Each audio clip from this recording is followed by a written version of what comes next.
Wall Street Memes Casino I'm fine. and Sportsbook.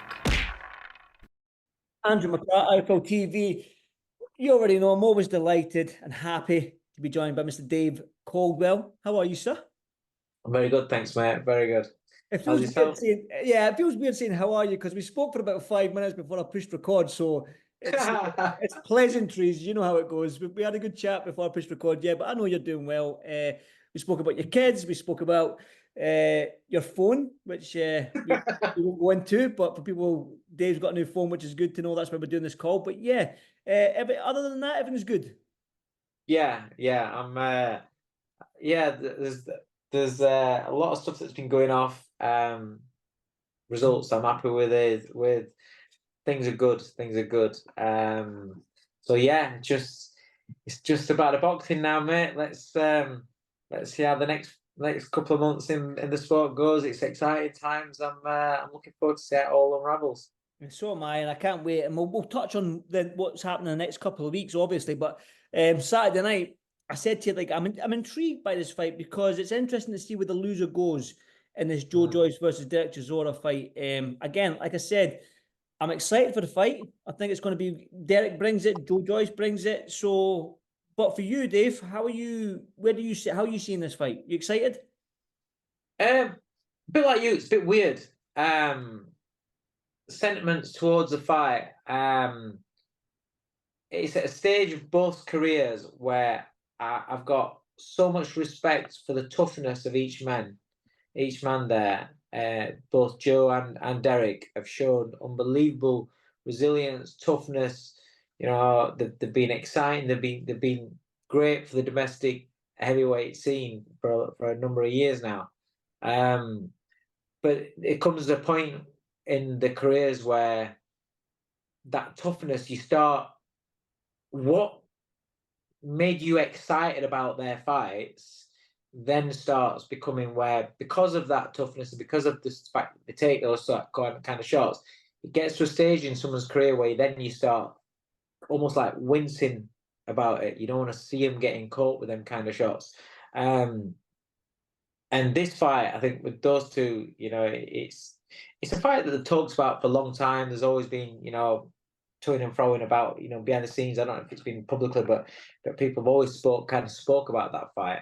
Timing's never been right. And where it is right now, I think we're going to get a fight that's going to be exciting, but it's also, I think it's going to be a little bit horrific to watch.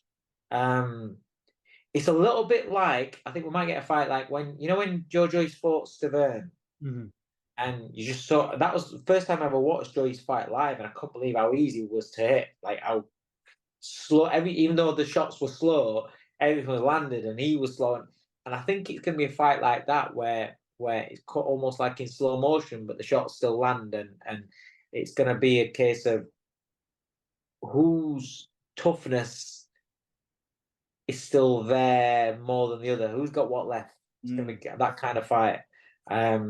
Which will make for an entertaining fight if you're a neutral, but if you care for either one of the fighters, it's not really going to be a comfortable fight to watch, I don't think.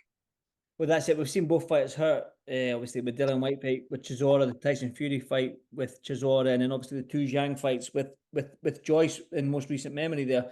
And being that both men are 38 and 40, I think Joyce may even be 39 in September, so he's not far off from his 39th birthday. So both men are getting on a little bit, so it's definitely a must-win for both in that sense. But for you, the loser, retire? We say that all the time. We say that, how many times have we said about Derek? Derek, I don't know Joe, but Derek will keep on going until either a promoter won't put him on, or he decides he's had enough. I heard him speak and say that I think he wants to get to 50 fights, then he's going to call it a day. If he gets beat by Joe Joyce, then I don't know who's going to put what avenues are. Is this his 49th or 48th? What is it? 48. So then somebody's got to find him two more fights, or he's got to find himself two more fights that people are going to be interested in. I don't know. Joe Joyce, I don't know. It's just a case of the name fighters. So your prospects coming through are going to want to fight them. You know, if they're not what they once was, they are perfect names for the next crop of heavyweights that are coming through. A scalp. You know, and that's that. And unfortunately, in this business, that's the side of the business that it's.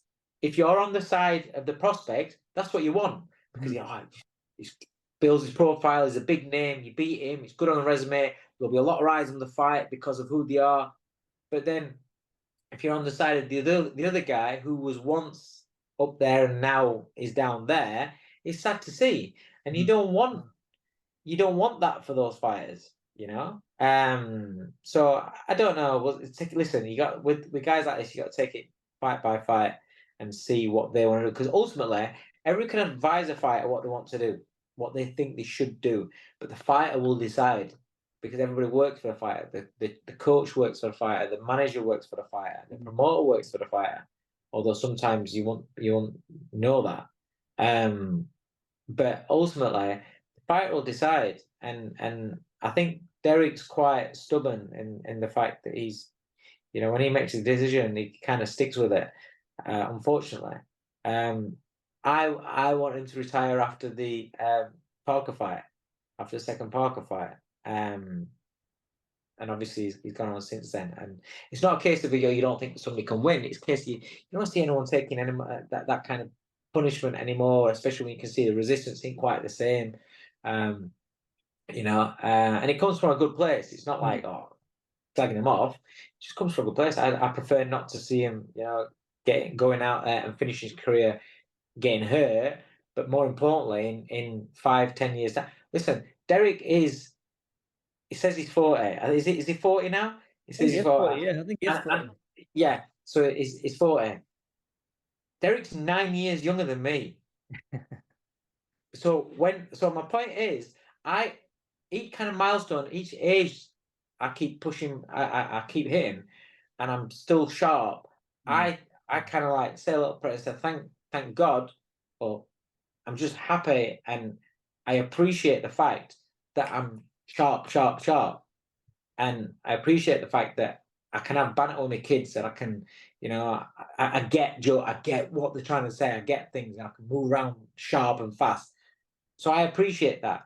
I worry for fighters that stay in the game too long, that when they get to my age, they get slower and slower and slower.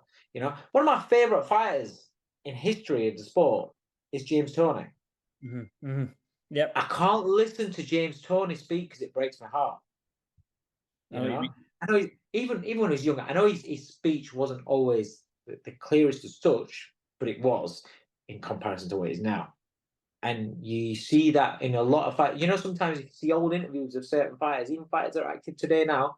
You see fighters and they're speaking in their old interviews, and then you hear them speak now. It's like, whoa, you know. And even fighters that I've trained with in the past. So you've got to, if you care about certain people, you do have that in the back of your mind. So you worry about them for what's, you know, going ahead, going forward. So yeah, I would prefer him to get out of the game at the right sort of times. Definitely, and probably the way Derek's right now, if he loses, he does want to get to that 50. I know, and I've heard that he even wants to fight in Africa, maybe even his homeland of Zimbabwe. Yeah, I heard that imagine. well, which could be interesting. But going on Joe Joyce, the way we were talking about Joe Joyce after that Parker win, which was a fantastic win, because just need to look at Parker and what he's done of late. Yeah. But then styles make fights. We all know that. Zhang, just the wrong style for somebody like Joe Joyce. He's dropped down that ladder again. You know yourself, Dave. Boxing's like snakes and ladders. You go up the ladder, then you get lost, you go down that snake again. He's went down two snakes. Although he did get the Cash Ali win. But do you think he can get on that ladder again and get back up to where he was in that number one position? Heavyweight boxing is you're one win away from getting a shot at something big or into a big fight. You know, you're a commodity again. If Joe goes out there and looks spectacular, yes, it's against a Derek Chisora that's not what he once was, but it carries some weight. And so then promoters will look at that and say, right, we can maneuver him. His management will look at that and say, oh, we can. But ultimately, I just feel as though if you base your career on toughness and how well you take a shot, I always say that that's like a battery, and the battery drains, and sooner or later that toughness leaves you. When it leaves you, it doesn't come back. When it leaves you, and if that's all you've got, you haven't got a slick defense, and you haven't, if that, and you're going to get hit with the same shots, but you just haven't got that same punch resistance. Once that goes, then you're in a very, very dangerous position. And that's how I see Joe Joyce. Yeah, it's like you said, I think you summed it up perfectly at the start of this interview. It's exciting, but it's going to be a kind of half horrific to watch because both men, we've relied on that toughness for both men for so long, but now there's weaknesses now that they're susceptible to being knocked out. It's like almost fingers between the eyes sort of viewing. And if you're Joe Joyce's like team, and let's say like you're asking me if Joe Joyce wins, can it propel him? If you're Joyce's team and Joe goes out there and beats Chisora, you've got to be smart enough, aware enough to understand the picture that you're looking at. Derek, the speed, athleticism, and sharpness of the punches that are coming from Chisora are going to be different to the speed, sharpness and punches against a lot of the other heavyweights that are younger, fresher, that are coming through, and that you'll be looking at to try and get that big, that get yourself back into the title picture or whatever. And so just because you handle the speed of vroom, vroom, coming at you, don't mean that somebody comes in there and starts rattling off these combinations. You're going to handle that speed, and you're not going to get in tanks with those shots. Do you know what I mean? So a good victory in this fight, because of what it is at the stage of the fight, the stage of the careers that they're at, a victory in this fight could give you a false reading. That's what I'm trying to say, in terms of what should come next, what you're going to do with him next. Because then are you just looking to cash out and get another big money fight, or are you looking to look after the guy? Yeah. Again, I think you're spot on, and I agree with everything you said there. But I'll be tuning in Saturday night. I love heavyweight boxing. It seems almost weird. 100%. It feels like heavyweight. Do you not think like heavyweight boxing that's not in Saudi? It feels a little bit weird now. Do you know what I mean? It's weird. No, listen. It's a good listen. It's like saying, so people just want to watch world title fights. Well, there's great fights at area title level, right? At 6-round level, at 4-round level, you can see great. It's the levels that you're boxing at. If it's evenly matched, it will give you a great fight. Chisora and Joe Joyce, even though they were worried about, the situation they're in, the stage of the careers they're in, right? Because of how they're both at that same sort of stage of the careers, this will be a good fight. And that's what I'm saying, is if you're a neutral, you've not got nothing in the game, right? If you're a neutral, this is one of those fights where I remember, like I said, Joyce against Stavern, it's like bang, bang, bang, just both of them getting tanked with shots, right? It could be one of those fights, and it could be great to watch. If you're looking after one of the fighters, it could be one of those where it's like, like a lot of emotions in there, and it's it's a rock'em sock'em sort of fight.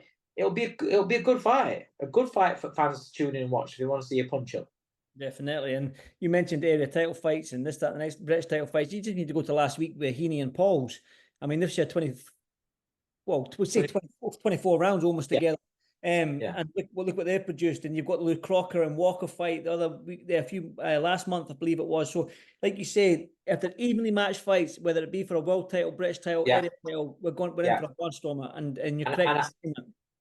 I think that's what we want to see as fighters. Sometimes, listen, titles are titles, and they're great for the fighters, they're great for the money, and to give them priority sort of pass.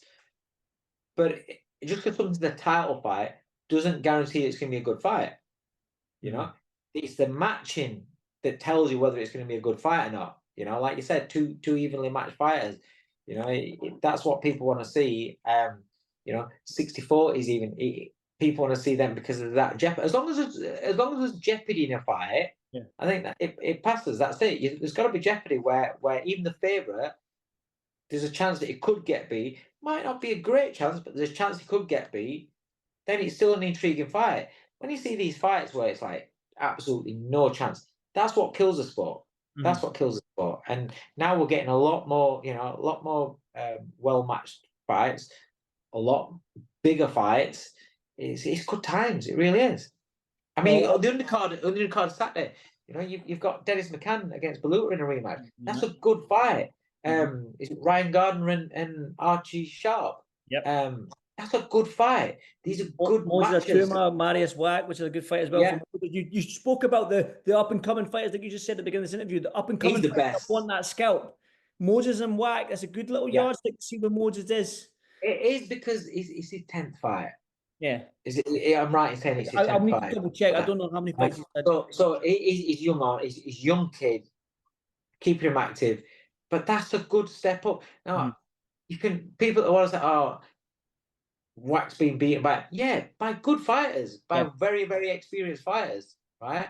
And we've always had it where the young prospect goes in against that name, and yes, he's got lost in his record, but it's a good yardstick. It's good experience. He will get experience from it, and if Wack can take him a few rounds, all the better for him.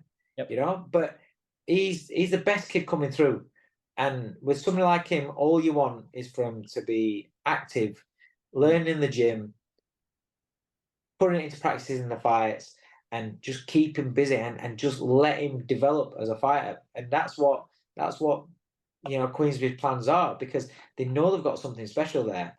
And I think if he's brought through properly, then we should, by no intents and purposes he is doing, and then he's one of those that's going to be right at the top when you talk about the next gen of fighters that are coming in the heavyweight division. I can't think of anybody else that probably excites me more than what he's doing. I think I'll probably name a name right now that's on the card as well that you're probably excited because you've probably been in the gym with his dad when you were coming through, is Adam Hamid. I'm pretty sure you're excited to see this young man. Yeah, that shit makes me feel old. I didn't mean that, to be fair. I didn't mean to make you feel that old. I am. Yeah, that's mad. I mean, I started training with Naz when I think it was 16 or 17, and to think I remember his first two kids being born. I weren't around when the third, but his first two kids being born, and then I didn't see him for years and years. And then I was in sparring. I'd taken one fight as sparring. I don't know if it was Stephen Cairns, I think possibly, to the Ingle gym. And Adam and Sammy were there. And I was like, oh, like such polite kids, really, really nice kids, really, really good kids. And it was just mad, surreal. Like, oh yeah, I'm going to be turning pro, this and that. It's like, what? How old are you? It's madness. And then I saw him the other week at Resorts World. And I'm looking forward to seeing the development of him. There's massive. Same with your Conor Benns, your Campbell Attons, people. Like, massive amount of pressure on them because of who the dads are. They've got to just go in there and forget all that noise. It's good because it gives you a leg up. It helps you get protected because the promoter will look after you. But it does come with a lot of pressure on him. And people also, he's not as good as his dad. Or I remember like commentary and stuff like that. Every time Campbell Atten throws a left hook, they always bring his dad's left hook up. But it's like, just let the kid develop. And it's the same thing. It's going to be the same thing with Adam, and he's just got to have his own identity. Obviously, he'll have the flash of his dad and stuff like that, but he's got to have his own identity. Enjoy it for what it is for himself, and just try and be the best that he can be. To try and live up to other people's expectations when your dad's Prince Naseem Ahmed. No chance, man. No chance. You feel old, but I feel old as well because Prince Naseem Hamid was the actual fighter that got me into boxing when I was a kid. Was I? I watched him as a kid with my dad on I think it used to be ITV back in the day, wasn't it? I can remember just watching it with my dad. Like we lived in Germany at the time because my dad was in the army, so we used to always be an hour behind the actual live. Yeah. It wasn't like Sky nowadays. We put a boxing in Sky. Same things. Our EastEnders was 2 weeks late. Our Coronation Street was 2 weeks late. And the same with ITV. It was always an hour delay or whatever it was. Did you used to use back in your? Did you used to use a coat hanger for an aerial? The remote control had a wire connected to the TV. That's how old I am. But that's how old I feel, knowing that Naseem got me into boxing, and now his son's boxing. So yeah, surreal moment for me as well. And I'm looking forward to see Adam. I've not met Adam yet. Hopefully I'll meet him at some stage, because I've never met Prince. Of all the people I've interviewed in boxing, Dave, right? I've interviewed Mike Tyson. I've interviewed Mayweather. I've interviewed everybody. Hang on. Wait, drop a couple of more names you want to drop, eh? Well, that's what I'm saying is the only one I've not interviewed yet is the guy that got me into boxing was Prince Naseem Hamid. I've not even met that man yet, so hopefully I can meet him one day as well. I hope you get to meet him, and I hope he's in a good mood when he gets to meet him, so he has a good chat with you. Because when he's in that mood, then he's great. You'll have some fun. Well, hopefully I get on a good day. But as always, I cannot get you on this without talking about your young stable of fighters, because you do have a very, very talented crop. I got an interview and I met Ellis for the first time back in June when he made his debut. Hope he looks excited because he's got his comeback. Stephen Kearns, a great fighter. He sells himself well on that Instagram as well. You just need to follow him on Instagram, and he's doing everything right in terms of putting himself out there, and he's a cracking, talented fighter. And then obviously you've got Dan Toward, who Sam Jones is massive on. Yeah, I think he could be. Yeah, he's very, very talented and doesn't say much, but you've definitely got a very eclectic group of young fighters in that gym of yours. Yeah. I'm over the moon with them. I've got some of the best talent that's in the country. I'm telling you, talent-wise, they're a special group of kids. You know, they're all young as well. Hope is the eldest at 24. You know, and he's now back able to punch with his left hand, which is great. It's like a godsend. So we're just gonna get him full steam ahead. But hopefully he'll be all right to fight in October. Ellis had a fantastic debut. He was brilliant. I mean, Barry Jones absolutely loved him. But so mature. Didn't rush anything. Was very, very clever. His judgment of range and distance was fantastic. Shot selection was fantastic. And yeah, both Ellis, Dan Toward on the same night put in great performances. Dan Toward was brilliant. All you can ask is that what you work on in the gym, they go out and do on the night, and they follow your instructions. Ellis and Dan on that night, 10 out of 10, just did everything I asked in the ring before everything, did everything I asked them to do. Were brilliant. Then the week after, Stephen Kearns making his debut for Queensbury on TNT, live on TNT. A lot of pressure on the kid because how things have been, and then waiting for his, to have that big opportunity with TNT and to go out there and impress him in Ireland. And I just asked him just to do the exact same as what he's been doing in sparring. You'll see the difference because he'll have 8-ounce gloves on, and he did. And even in the ring, as we were speaking in the ring, he just followed instructions, and he was brilliant. And it was only 58 seconds, but it's what he did, how he did it, when he did it. Again, 10 out of 10. It's very rare that I give my fighters 10 out of 10. That's 3 from 3. Yeah, and that was 3 from 3. I was absolutely over the moon with those 3.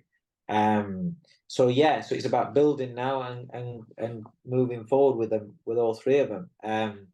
Ellis is, like I said, he's come back into the gym, and he's just grown again. With him, he's development mentally as well as physically, and he's just grown again from that fight. So yeah, I'm excited. I'm excited as well. Ellis was a good talker as well, to be honest. I like he's got a personality. Yes, that's why they call him the wild card. It was a Germany-Scotland game that night, and I said to him, I need to end this interview because I want to watch the Scotland game. He said, "Why are you sitting with an England top on?" I went, "I'm not going behind the curtain." So he's a little chancer. So that was the first time I've met him. So he was already cracking jokes. So yeah, Ellis is definitely a character. He's got a great personality. Yeah, Dave, as always, listen, I'll probably grab you next week because it's a massive card out in LA next week, if you don't mind. Yeah, can't wait. Yeah, buzzing for that one as well. But I'll save your thoughts and everything for next week if you don't mind. Cool. Listen, I've got to get the exclusive from Dave Coldwell. You know it. But like I said, always listen. I appreciate your time as always, Dave. Especially taking some time out in your evenings. But thank you so much, mate. And I'll catch you in the next one. Cheers, mate. Nice one. Thank you, brother. Thank you. Wall Street Memes Casino, I'm fine. and Sportsbook.